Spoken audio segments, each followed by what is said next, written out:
Bismillahirrahmanirrahim. Assalamualaikum warahmatullahi wabarakatuh. Perkenalkan, kami dari Prodi Pendidikan Sosiologi kelas 1A Fakultas Keguruan dan Ilmu Pendidikan Universitas Mataram. Dengan saya Wahyu Agus Pian dengan NIM E100210515. Di samping kiri saya Dengan saya sendiri, Hendra Gunawan, dengan nomor induk mahasiswa I1S021005. Dengan samping kiri saya lalu Rian Winarta dengan NIM I1S021032. Dan samping kiri saya, Dan saya Muhammad Haldi dengan NIM E1S019057. Dan saya Hendriawan dengan NIM E1S021026. Baik, di video kali ini kami akan mempresentasikan hasil kerja kelompok kami mengenai tugas ujian akhir semester dengan mata kuliah Pendidikan Agama Islam tahun 2021. Berikut videonya. Di sini saya sebagai pemateri pertama, yang dimana mata kuliah Pendidikan Agama Islam, dosen pengampu Bapak Arif Nasrullah LCM Hum, di mana di sini kelompok Pendidikan Agama Islam Pendidikan Sosiologi kelas 1A, yang dimana pemateri pertama saya sendiri Hendra Gunawan E1S021005.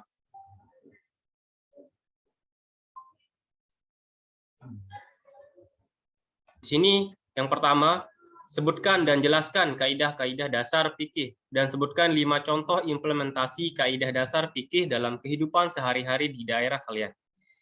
Yang pertama, segala perkara tergantung maksud atau tujuannya.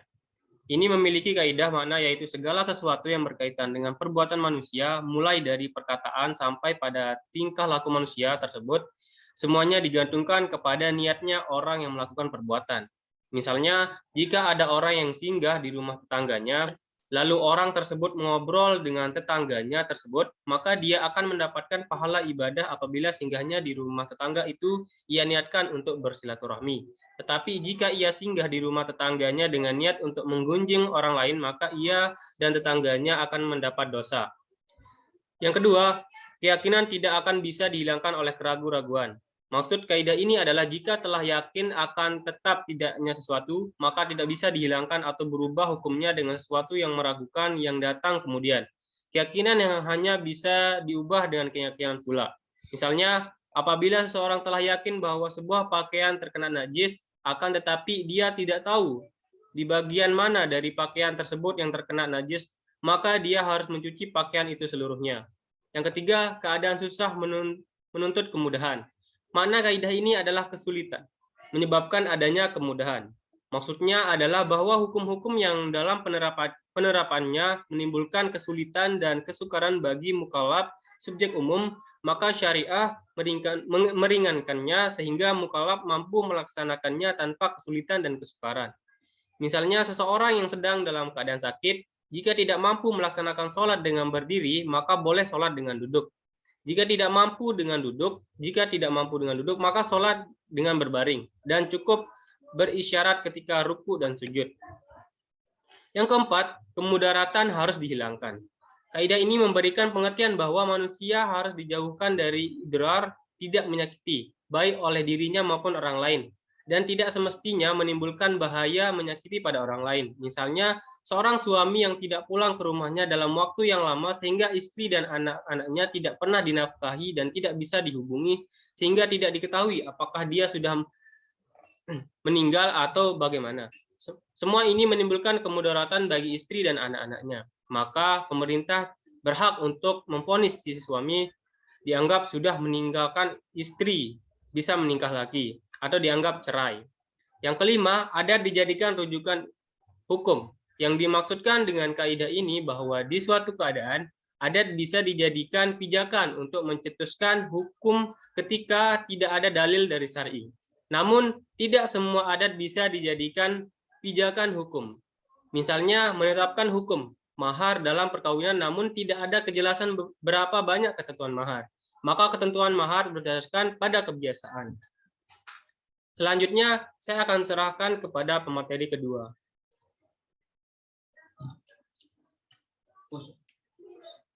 Di sini saya Wahyu Agus Pian dengan NIM E1S021-015 akan menjawab pertanyaan nomor 2, yakni sebutkan dan jelaskan maqasid syariah dan sebutkan 5 contoh implementasi maqasid syariah. Baiklah, di sini secara bahasa kata maqasid sendiri berasal dari kata maqsad yang berarti tujuan atau target. Berangkat dari arti tersebut, beberapa ulama memiliki pengertian atau definisi mengenai maqasid syariah yang berbeda. Al-Fasi misalnya, kepemimpinan maqasid syariah merupakan tujuan atau rahasia Allah yang ada di dalam setiap hukum syariat. Sedangkan Ar-Risuni berpendapat bahwa maqasid syariah adalah tujuan yang ingin dicapai oleh syariat agar kemaslahatan manusia bisa terwujud. Secara umum, maqasid syariah memiliki tujuan untuk kebaikan atau kemaslahatan umat manusia. Tujuan ini sejalan dengan tujuan dari hukum Allah, yaitu kebaikan. Yang pertama, maqasid syariah untuk melindungi agama.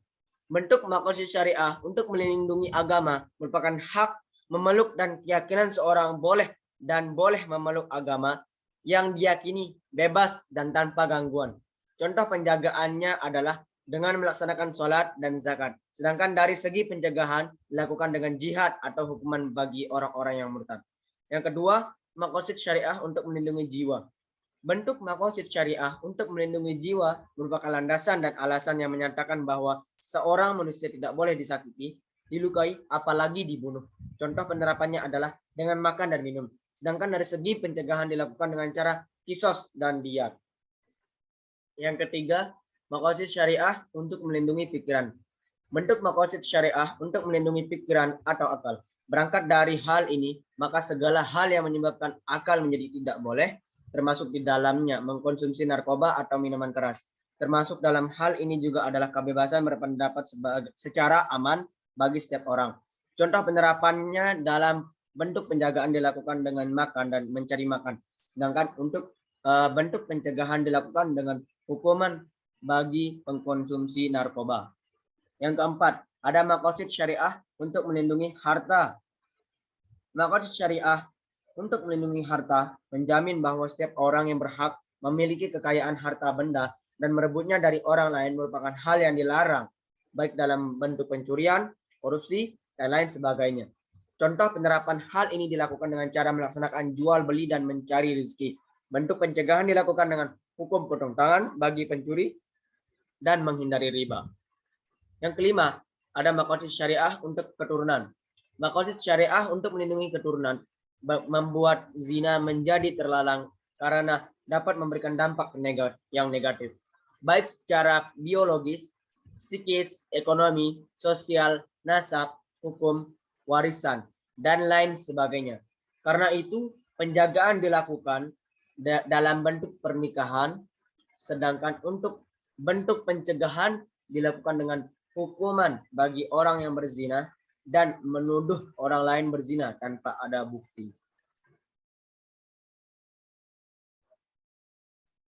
Sekian dari saya, terima kasih. Nama saya Hendriawan dengan NIM E1S021-026 selaku pemateri ketiga. Soal, banyak terjadi perbedaan-perbedaan dalam mazhab, baik itu akidah maupun fikih. Mengapa bisa muncul perbedaan-perbedaan tersebut? Sebutkan contoh-contoh kelompok tersebut dan kelompok mana yang menurut kalian benar, serta bagaimana kita menyikapi perbedaan tersebut. Baik, saya Hendriawan selaku pemateri ketiga dengan NIM E1S021-026 akan menjawab pertanyaan nomor 3. Banyak terjadi perbedaan-perbedaan dalam mazhab, baik itu akidah maupun fikih. Mengapa bisa muncul perbedaan-perbedaan tersebut? Sebutkan contoh-contoh kelompok tersebut dan kelompok mana yang menurut kalian yang benar, serta bagaimana kita menyikapi perbedaan tersebut. Sebab-sebab terjadinya perbedaan pendapat atau mazhab dikarenakan perbedaan persepsi dalam usul fikih dan serta perbedaan interpretasi atau penafsiran mujtahid. Adapun contoh-contoh kelompok akidah ialah Khawarij, Syiah, Mu'tazilah, Qadariyah, Jabariyah, Muji'ah, Maturidiyah, Ahlus Sunnah wal Jamaah. Sedangkan contoh-contoh mazhab yakni mazhab Maliki, mazhab Syafi'i, mazhab Hambali, mazhab Hanafi. Menurut saya aliran yang benar ialah Ahlu Sunnah wal Jamaah.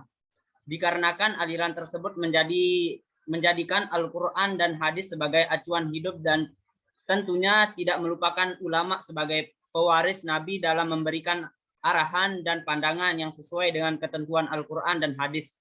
Cara kita menghadapi perbedaan tersebut menurut saya adalah kita sebagai umat Islam harus cerdas dalam memilih dan memilah, harus sharing sebelum saring agar tidak mudah terjerumus dalam ajaran yang melenceng dari ajaran yang sudah diajarkan oleh baginda Nabi Muhammad SAW. Sekian, selanjutnya saya serahkan ke pemateri keempat. Baik, nama saya Muhammad Haldi dengan NIM S1S019057. Di sini saya akan membacakan yang nomor 4, yang dimana Indonesia sebagai negara dengan mayoritas beragama Islam tidak menerapkan hukum dalam pemerintahannya. Indonesia adalah bangsa yang majemuk, demokrasi Indonesia memiliki banyak beragam agama yang di setiap agama harus saling bersatu. Maka dengan demikianlah Indonesia tidak boleh menggunakan hukum Islam. Meskipun Indonesia tidak menerapkan hukum Islam secara menyeluruh seperti Arab Saudi atau Qatar, namun pada dasarnya nilai-nilai yang terkandung dalam Islam juga diterapkan dalam hukum positif Indonesia. Alasan hukum Islam tidak bisa ditegakkan seragam di setiap daerah adalah karena hukum Islam merupakan hukum yang berasal dari agama. Jika penerapannya dilakukan di tempat-tempat lain, maka dapat dipotensi melanggar hukum HAM dari para penganut agama lain. Hal ini sudah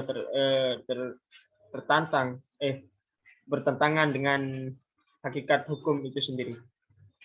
Baik, terima kasih. Saya Laludan Winarka sebagai pemateri kelima, yaitu Islam sebagai agama yang dibawa oleh Nabi Muhammad SAW muncul sekitar 1400 tahun yang lalu dan masih eksis sampai sekarang.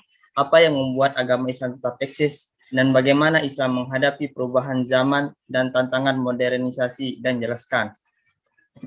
Karena Islam itu baik di setiap tempat dan waktu sehingga bisa eksis sampai saat ini atau sampai sekarang. Seiring berkembangnya zaman yang makin maju yang bisa disebut dengan era globalisasi, era yang menghadirkan perubahan pada berbagai aspek kehidupan, era yang mengubah tatanan hidup yang mulai dari tradisional menuju modern, era di mana segala sesuatu dapat dilakukan dengan secara instan, dan pada intinya era globalisasi adalah era yang semakin memanjakan manusia dalam mengerjakan segala aktivitas kehidupannya. Sehingga dalam hal tersebut Islam sebagai agama yang rahmatan lil alamin meletakkan pondasi-pondasi dasar untuk menghadapi segala perubahan zaman tersebut, sehingga Islam mampu bertahan dalam setiap perubahan zaman. Setidaknya Islam meletakkan pondasi dasar dalam hal seperti iptek, ekonomi, sosial budaya, seni, dan politik. Sekian dari kami, semoga jika ada kekurangan atau kesalahannya mohon dimaafkan. Assalamualaikum warahmatullahi wabarakatuh.